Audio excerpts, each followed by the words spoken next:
Hi, my name is Claire Hans. I am an elementary art teacher from Hilltop Primary School in Mound, Minnesota.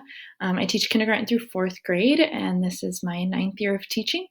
And I'm here today to teach you about stop motion animation, one of my favorite lessons that I teach. I've been doing it for maybe 5 or 6 years now, and at first I was really intimidated, but I've since realized with the help of many other art teachers from around the web, that it's totally doable, and I want to show you how totally doable it is for you too. So let's get started. First, I'm going to open up my little presentation here. Present. Yay, there's me. And a little bit of my contact info. If you ever want to get a hold of me for anything, feel free to reach out. I have a lot of time on my hands. First, we're going to start off with a demonstration. Then I'll show you some examples from around the web. Next, I'll show you how to set up your camera, your background, your characters, and how to store all that stuff with hundreds of kids coming in and out of your room every day. Then I'll get into the nitty-gritty of filming within the Stop Motion Studio app. We'll edit in iMovie, we'll upload to YouTube, and then we'll assess. It sounds like a lot, but trust me, you will be okay. So first, let's start with a brief demonstration on the basics. I'm going to switch over here to my QuickTime app, which is where you'll be able to see my iPad screen. So the app we're using is called Stop Motion Studio. If you click on it right there, what it will normally open up to is your gallery. So here's my gallery of all my crazy little videos. What you'll want to do first is click New Movie. Boop. There we go.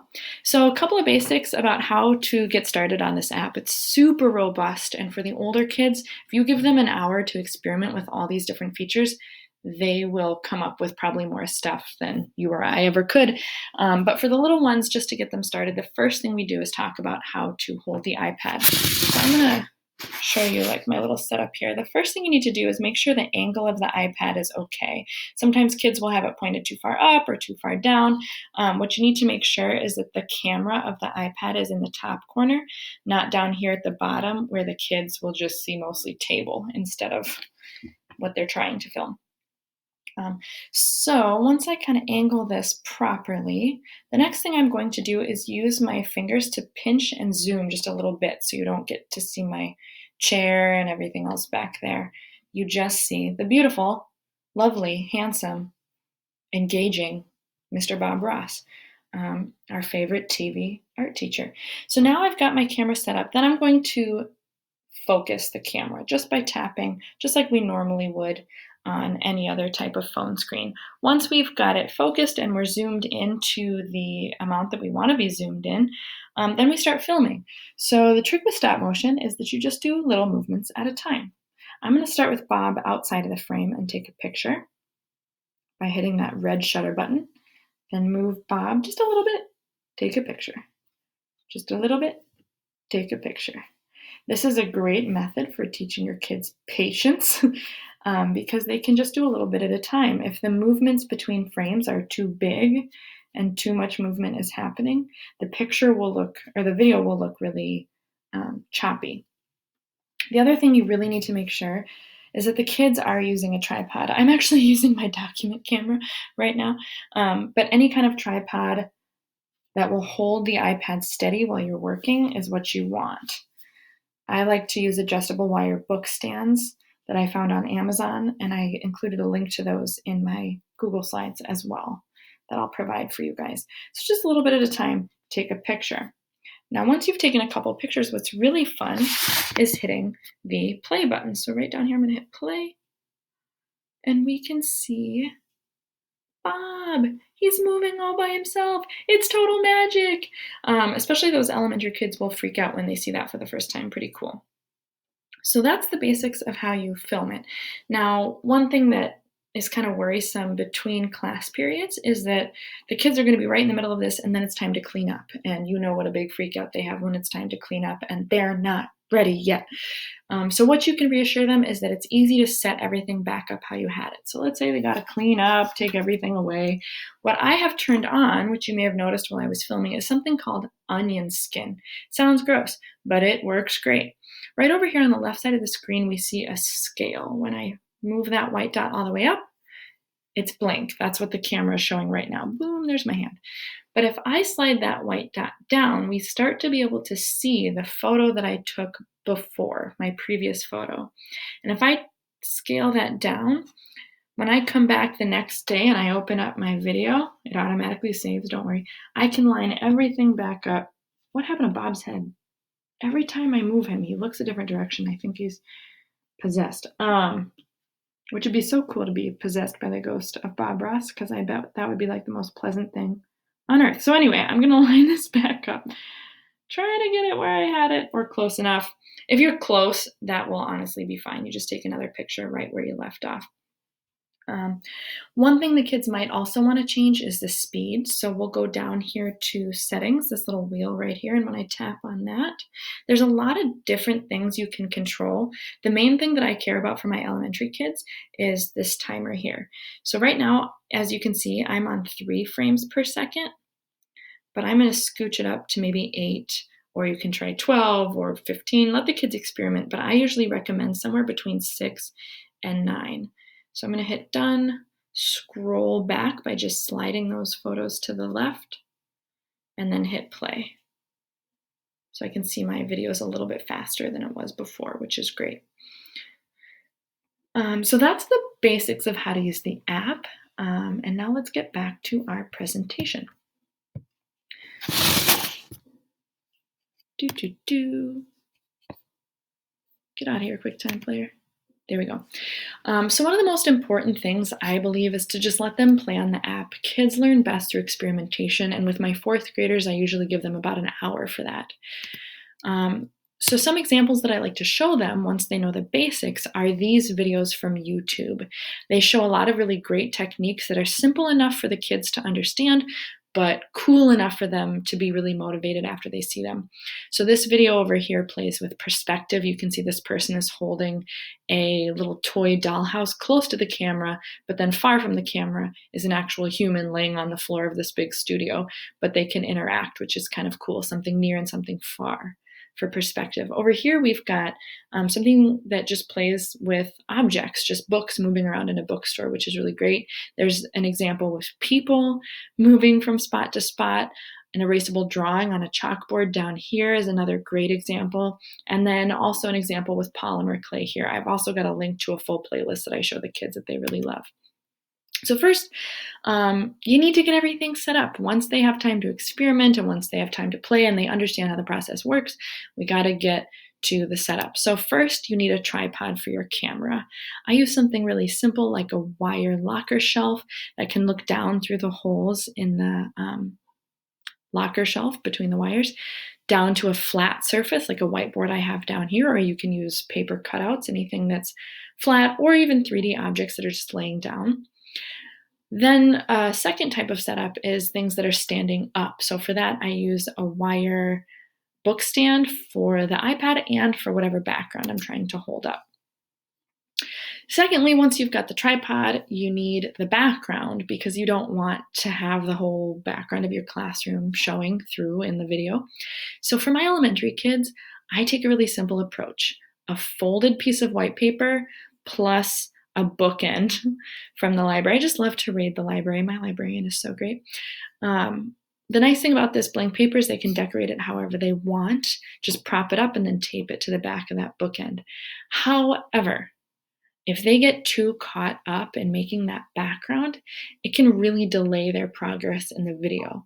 So I usually try to go really quick over that part so that they just get the basics of what they need, maybe a blue sky, green grass, that's it, because they can get really caught up in that quickly and then end up not having very much time for filming. Other options for backgrounds would be a cardboard box with a couple of sides cut off, a whiteboard because that's erasable, which is really nice, or just where the floor meets the wall. Get old school. If you don't have a lot of supplies in your room or a lot of room in your room, just have them set up on the floor. Then, after they've got the tripod and the background set up, it's time for characters, which is the most fun for a lot of kids. And this is where they can really get creative. For clay, I use polymer clay or oil-based clay so it doesn't dry out. A great brand I love is Claytoon. Legos are super fun. I usually just borrow them from another teacher. Whiteboards for erasable drawing are super great. Drawing models, those wooden models there, are really fun as long as the kids are gentle with them and don't put the polymer clay onto the drawing model because it doesn't like to come out of the joints. And lastly, I love to use brass fasteners as well. They can cut out paper or cardboard flat characters and then give them movable parts like this little kitty cat you see here. Some tips I have for these characters are that the objects shouldn't be too much bigger than your hand. If they get too much bigger than your hand, oftentimes they won't fit in the frame of your iPad screen, and then you're getting a lot of things cut off. Like I have these big dinosaur toys, but when kids use them, all you see is the dinosaur feet. So smaller objects are better. Also, some objects tend to tip over while you're filming, which can be frustrating. So I put a dot of like blue tacky stuff on the bottom, or just a little piece of that polymer clay will help things not fall over. All right, so next let's talk about storage. Any kind of shoebox lid or bin that you have lying around your classroom will be great. I let students save the things they have personally made, so their clay characters, their Lego structures, whiteboards that have drawings that they need to save on them. But things that everyone reuses every class period, like the wooden models or the dry erase markers or the wire stands, I have them put those back so that they're not trying to save every last thing they were using because that just gets too crazy. So now I want to show you some really cool magic tricks that the kids can do. I call them magic tricks, but really they're just fun things you can do in stop motion animation. So let's start with appearing and disappearing. This is a great example here. A kid made Space Invaders. You can see the clay pieces are disappearing when they get shot. I'll show you that one more time. Yeah, so just having an object disappear can be pretty magical. Secondly, just simple spinning can look really cool as well. This is a great student example. They used their clay projects, which were Arctic animals. But they can kind of spin and turn, do a little dance, fun stuff like that. Another cool magic trick is constructing or deconstructing something. So this student just used simple dominoes from my classroom to build up and build down. There's music that goes along with this, but I won't poison your ears right now. But even just simple building and deconstructing is really fun to watch. Changing form with clay is obviously what a lot of kids want to do. So here's a student example here. It's a hungry green blob that eats jacks. So you can have the clay move, change shape. Right now it's shrinking, but then it can be built back up too, which is really cool. Another trick we have is an object going through another object. So I'm going to flip back to my iPad for this one and show you an example I made in my classroom a couple weeks ago. I'm going to turn this onion skin off, skip back to the beginning and hit play. There's my favorite Einstein mug. I recently broke it, super sad. But there's a spinning mug, and now my clay is going through my mug, which is super fun. And I can also flatten clay, which is a cool trick. And then 2D interacting with 3D. That is one of my most favorite tricks in the book. This is an amazing student example here where they were doing a whiteboard drawing, but having it interact with actual objects. So the shark turns into a 2D shark and gets pushed back out into the 3D world. The clay ball turns into a 2D clay ball. The wooden model turns into 2D, interacts with the whiteboard. It's pretty cool. I included a link. You can watch the whole thing. It's truly amazing. And lastly, perspective is one of my favorites. So for that one, I'm going to skip to one of the examples I had from the beginning of my presentation, but this example is great.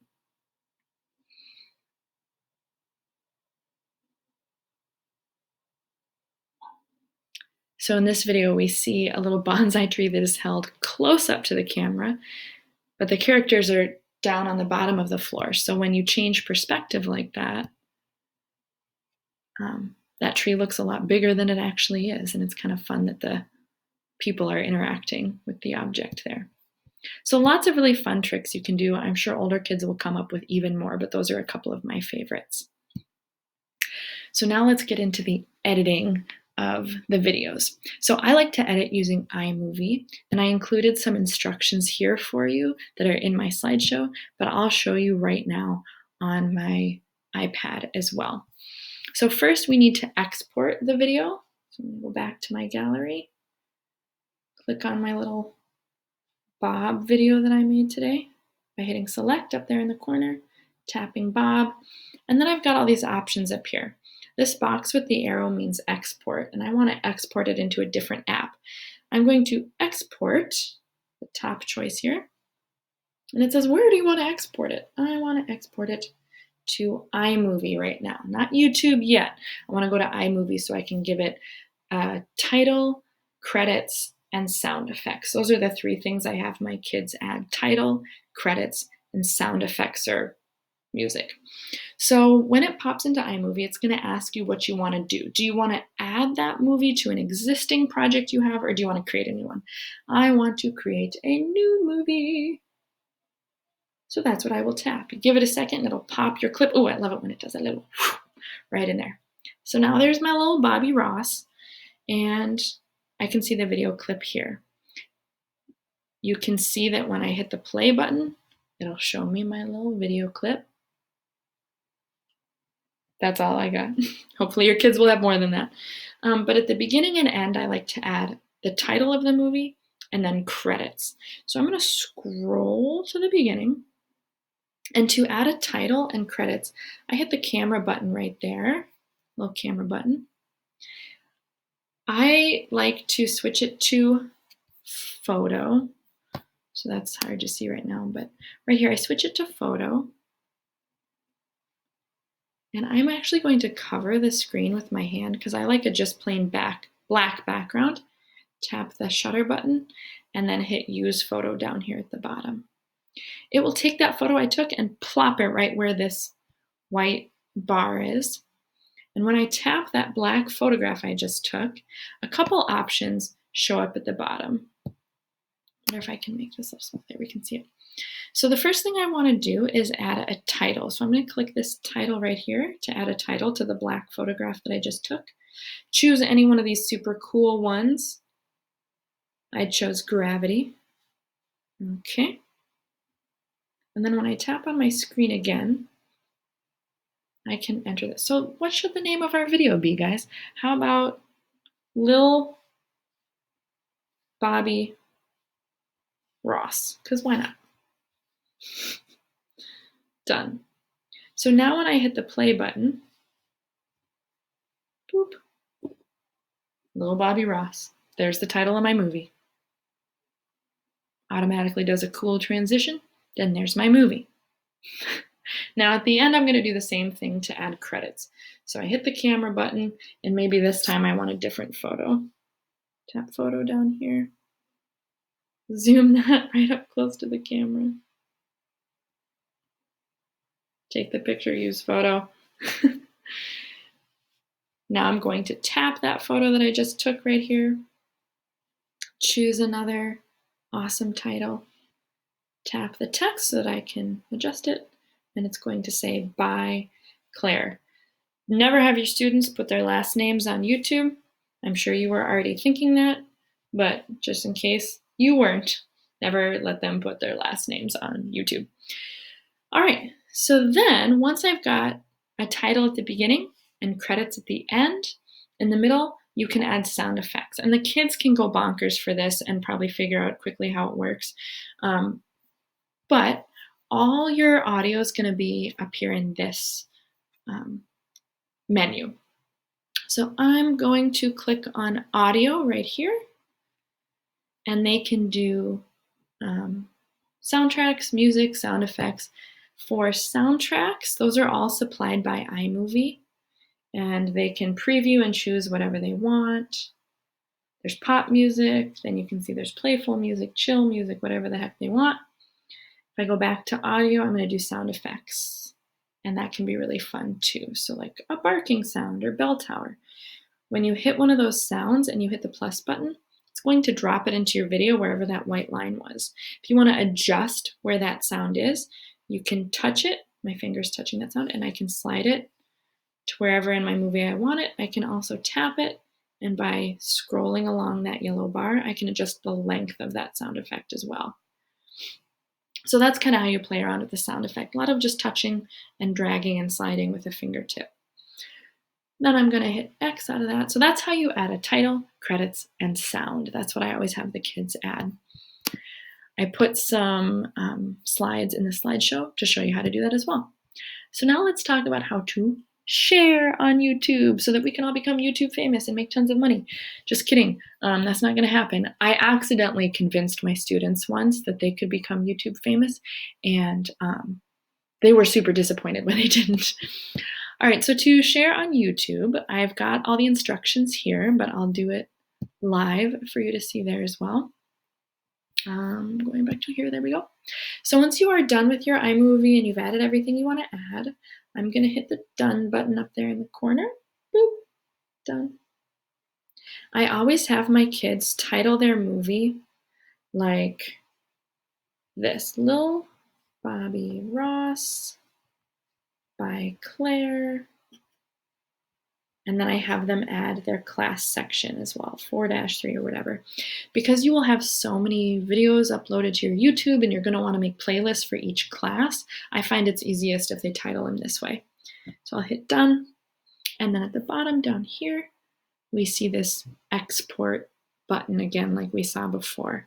I want to export it now to the YouTubes. So it's already got my title pre-added.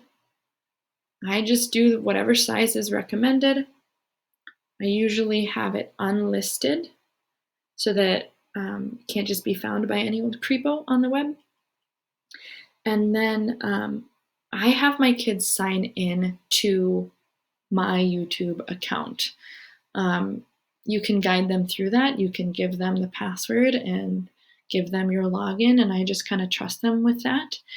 If you feel like you can't trust them, you can also have your kids airdrop the video. So I'm going to go to cancel, hit that little video, and you can do airdrop, and they can boop it over to your computer or your iPad, and then you can upload it. I've done it that way. It just takes a little bit of time, and you got to do one kid at a time, but it works. So it's really up to you how you want to do that. I bet there's ways you could save it. They could save it into a Google Drive too, just whatever kind of works for the technology in your building. So back to the slideshow here. All right.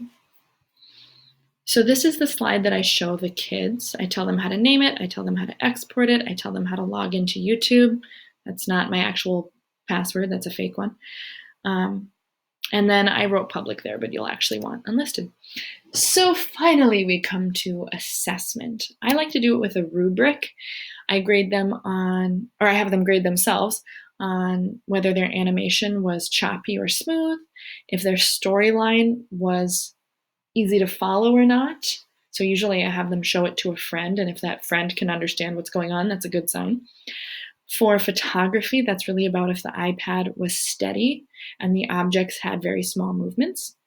And then lastly, did they do the 3 things in iMovie that I required: the title, the sound, and then the credits. If they worked in a team, then they can grade themselves on that as well. I usually let them choose, but I never have groups bigger than 3 because that's just too many little cooks in the kitchen, or, actors in the movie. I have in the past had them choose roles. Every day they can switch roles. There's the director who kind of manages everything, the photographer who's taking the pictures, and the actor who is moving the pieces. You could split it up like that if necessary, but I usually find they fall into those roles pretty naturally. So lastly, I wanted to show you some responses that kids have had to this project. Like you can see, Bronx loved it. best art we've ever done. Ruby thought it was super fun. She wants to do it over and over. Um, Oliver loved it. Doesn't even look real. It's the best project ever. And then, of course, my favorite comment of all time, yeah, yeah, yeah, yeah, yeah, yeah, yeah, yeet. I think that's a good thing. Pretty sure. All the kids are saying that nowadays anyway. So that's my presentation. If you've got any questions, please feel free to email me. You can find me on Twitter at Hilltop Art, and I'd be happy to answer any questions you might have. So good luck, everybody, with your stop motion animations. I can't wait to see them. Thanks for watching.